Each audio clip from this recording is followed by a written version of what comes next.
नमस्कार साथियों, smart scholars YouTube channel में एक बार फिर आपका स्वागत है। आज हम लोग भारत के संविधान की जो प्रस्तावना है, इसमें उल्लिखित शब्दों का क्या सार है, इसको समझेंगे। तो हमारे उद्देशिका का प्रारंभ होता है, हम भारत के लोग।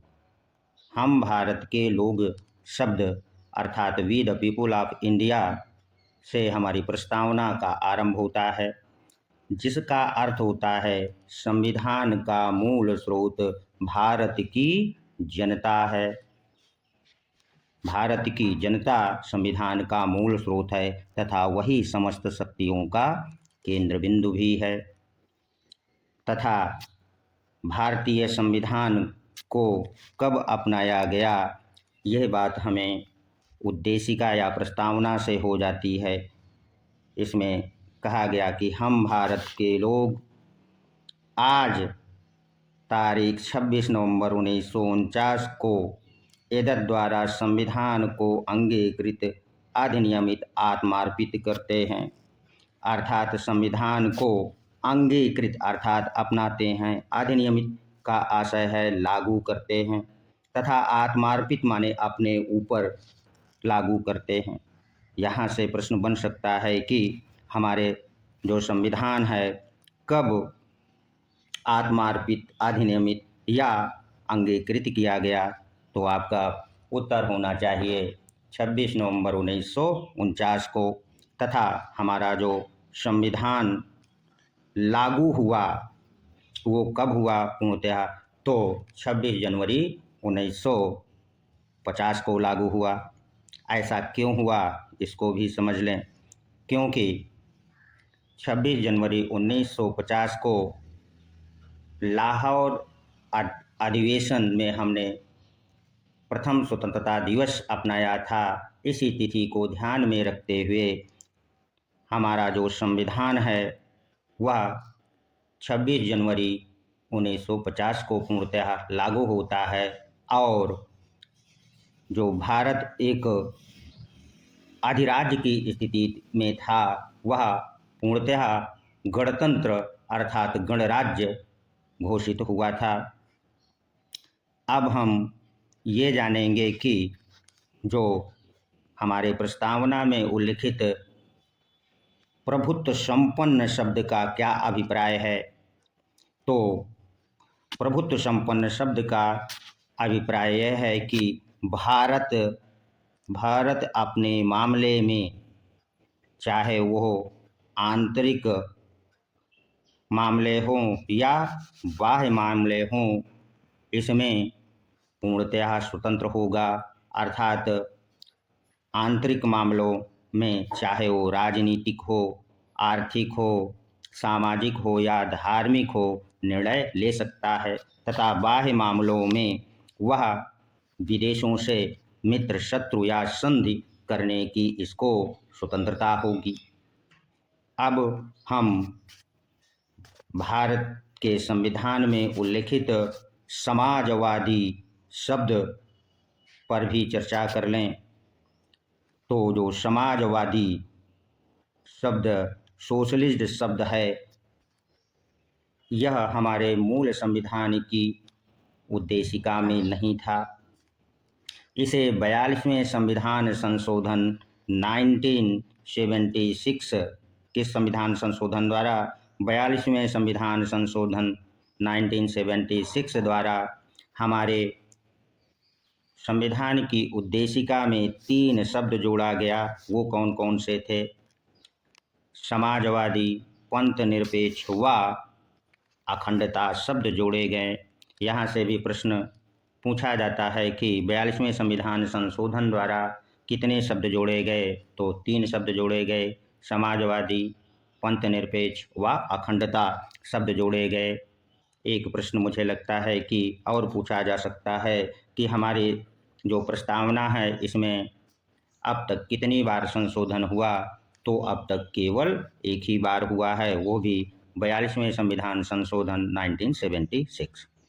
चलिए अब हम लोग समाजवादी शब्द का क्या अभिप्राय है अर्थात सोशलिस्ट शब्द का क्या अभिप्राय है प्रस्तावना में, तो इसके अर्थ को जान लेते हैं तो समाजवादी शब्द का अभिप्राय भारत एक लोकतांत्रिक समाजवाद है, अर्थात भारत ने साम्यवादी समाज को नहीं अपनाया।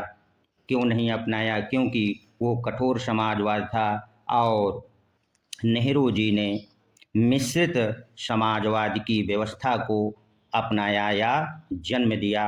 अर्थात हमारा जो समाजवाद है वो समाजवादी शब्द का अभिप्राय जो उद्देशिका में है वह लोकतांत्रिक समाजवाद से है।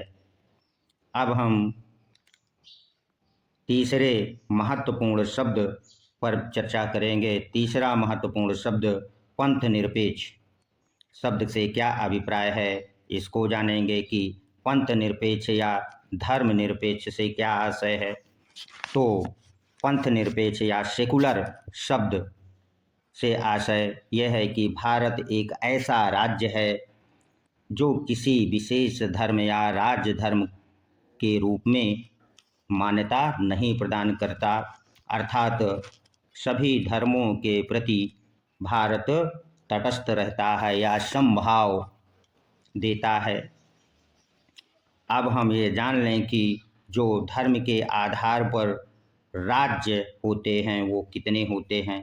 तो एक नास्तिक राज्य होता है। कौन सा राज्य? नास्तिक राज्य। वह राज्य होता है जो सभी धर्मों का विरोध करता है। दूसरा राज्य वह होता है जो सैद्धांतिक राज्य कहलाता है। ऐसा राज्य सैद्धांतिक राज्य कहलाता है जिसका कोई विशेष धर्म होता है। उदाहरण के लिए श्रीलंका एक सैद्धांतिक राज्य है जिसका एक विशेष धर्म या राजधर्म है, और भारत धर्मनिरपेक्ष राज्य है, अर्थात ऐसा राज्य जिसका कोई विशेष धर्म नहीं होता है उसे धर्मनिरपेक्ष राज्य कहते हैं। आशा करते हैं कि आप लोगों ने पंथ निरपेक्ष शब्द का अभिप्राय भली भांति समझ लिया होगा। अब हम लोग लोकतंत्र, लोकतंत्रात्मक शब्द से क्या अभिप्राय है, अर्थात डेमोक्रेसी शब्द से क्या अर्थ निकलता है। तो लोकतंत्र शब्द का अभिप्राय है जनता का शासन। वो कैसे जनता का शासन है? तो जनता ने अपने द्वारा निर्वाचित प्रतिनिधियों के माध्यम से शासन चलाती है और इसे ही अप्रत्यक्ष लोकतांत्रिक प्रणाली कहते हैं। और अब हम प्रस्तावना में उल्लिखित महत्वपूर्ण शब्द गणराज्य पर चर्चा कर लेते हैं, अर्थात रिपब्लिक शब्द पर चर्चा कर लें। भारत एक गणराज्य है। वो कैसे? भारत क्या है? गणराज्य है। इसका आशय यह है कि भारत का जो राष्ट्राध्यक्ष अर्थात राष्ट्रपति निर्वाचित होगा वह निर्वाचित होता है, ना कि ब्रिटेन के समान वंशानुगत होगा। इसलिए भारत एक गणराज्य है। अब हम प्रस्तावना में उल्लिखित अन्य शब्दों पर भी विचार कर लें। तो प्रस्तावना में जो न्याय अर्थात जस्टिस है वो कितने तरह के न्याय की बात करता है। तो जो हमारी प्रस्तावना है उसमें जो न्याय है वो 3 तरह के न्याय की बात कही गई है। पहला सामाजिक, दूसरा आर्थिक और तीसरा राजनैतिक न्याय की बात की गई है।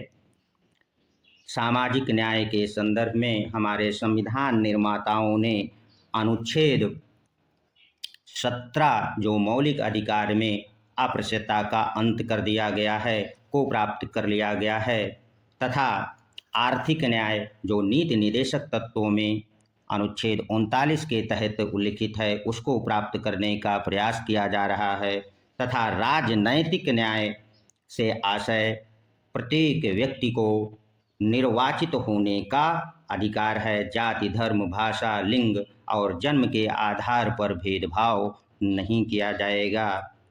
अब हम कौन सी स्वतंत्रताएं हमारे संविधान में उल्लिखित हैं उसको भी जान लें कि जो हमारे उद्देशिका में स्वतंत्रताएं प्रदान की गई हैं वह कितनी हैं। हो सकता है कि यहाँ से भी आपसे प्रश्न पूछ ले। तो 5 प्रकार की स्वतंत्रता है। पहला विचार की, दूसरा अभिव्यक्ति की, तीसरा विश्वास की, चौथा धर्म की और पांचवी उपासना की स्वतंत्रता प्रत्येक नागरिक को है। विचार और अभिव्यक्ति की स्वतंत्रता मौलिक अधिकार में अनुच्छेद 19 के तहत हमको मिल चुकी है तथा विश्वास और धर्म और उपासना की जो स्वतंत्रता है वह अनुच्छेद 25 से 28 में मौलिक अधिकारों में उल्लिखित है। आशा करते हैं कि उद्देशिका में जो स्वतंत्रताएं 5 प्रकार की हैं वह हम मौलिक अधिकारों में प्राप्त कर चुके हैं। अब हम उद्देशिका या प्रस्तावना के समानता शब्द अर्थात इक्वलिटी पर भी विचार कर लें कि कौन कौन सी समताएं हमारे उद्देशिका में उल्लिखित हैं। तो प्रतिष्ठा और अवसर की समानता है अर्थात प्रत्येक नागरिक को प्रतिष्ठा प्राप्त करने और अवसर अर्थात लोक नियोजन में अवसर की समानता की बात कही गई है जिसे अनुच्छेद 16 के तहत हमको मौलिक अधिकार में प्रदान किया गया है। अब हम अगले प्रस्तावना के उल्लिखित शब्दों पर विचार कर लें कि व्यक्ति की गरिमा शब्द अर्थात अनुच्छेद 21 जो मौलिक अधिकार है व्यक्ति की प्राण एवं दैहिक स्वतंत्रता को गरिमा में बनाए रखने की बात की गई है तथा राष्ट्र की एकता और अखंडता बनाए रखने वाली बंधुता का भी उल्लेख किया गया है। आशा करते हैं कि आप लोगों ने हमारे संविधान की जो प्रस्तावना है उल्लिखित शब्दों को और उनके अर्थों को भली भांति समझ लिए हैं। अगर यहाँ से कोई प्रश्न बनता है तो आप गलत करके नहीं आएंगे। एक बात हम आपको ये भी बता देना उचित समझते हैं कि प्रस्तावना से संबंधित पार्ट 1 वीडियो हमने पहले बना दिया है। वहाँ पर हमने प्रस्तावना से जुड़ी मुख्य बातें या की पॉइंट्स को बताया है। यहाँ पर हम प्रस्तावना में उल्लिखित शब्दों के अर्थ को जान चुके हैं। ऐसे विद्यार्थी जो टीजीटी, पीजीटी, असिस्टेंट प्रोफेसर की परीक्षा की तैयारी कर रहे हैं उन्हें बता देना हम उचित समझते हैं कि हम कंटिन्यू इसी तरह आपके सामने वीडियो को लाते रहेंगे। यदि यह वीडियो आपको अच्छा लगा है तो इसे सब्सक्राइब कर दें, लाइक कर दें ताकि हमारा मनोबल भी बढ़ता रहे और हम आपकी प्रेरणा से अधिक उत्साहपूर्वक आपके सामने वीडियो को लाते रहें। धन्यवाद। मिलते हैं अगले वीडियो में। अगला जो वीडियो होगा हम सोच रहे हैं कि अगला जो वीडियो हम आपको प्रदान करें वह अनुसूचियों से संबंधित हो। धन्यवाद। मिलते हैं अगले वीडियो में।